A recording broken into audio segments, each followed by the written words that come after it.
بسم اللہ الرحمن الرحیم۔ السلام علیکم۔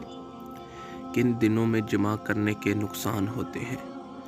رسول اللہ صلی اللہ علیہ وآلہ وسلم نے امام علی بن ابی طالب علیہ السلام کو فرمایا، بیوی کے ساتھ جمع مہینے کے اول، درمیان، آخر میں نہ کرے۔ اگر کوئی بچہ پیدا ہو گیا تو جذام اور دیوانگی کا خدشہ ہے۔ نماز ظہر کے بعد جمع نہ کرے، کیونکہ جو بچہ پیدا ہوگا پریشان حال ہوگا۔ کھڑے ہو کر جمع نہ کرے، یہ فعل گدھوں کا ہے۔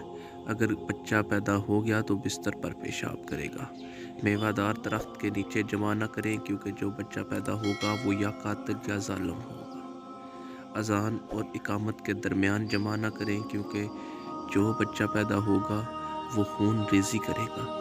15 شعبان المعظم کو جمع نہ کریں، کیونکہ جو بچہ پیدا ہوگا وہ شوم ہوگا۔ شعبان المعظم کی آخری تاریخ کو جمع نہ کریں، کیونکہ جو بچہ پیدا ہوگا وہ ظلم دوست ہوگا، بہت سارے لوگوں کو قتل کرے گا۔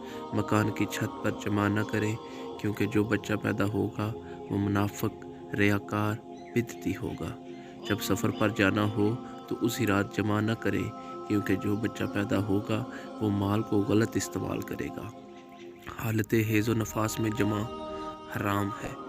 امام جعفر صادق علیہ السلام نے فرمایا، جس مکان میں کوئی بچہ ہو، مرد جمع کرے گا تو بچہ زناکار پیدا ہوگا۔ یہ ہمارے لیے ہدایت ہے۔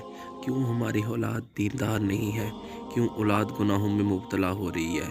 بس دین شناس بنو، اہل بیت علیہ السلام شناس بنو۔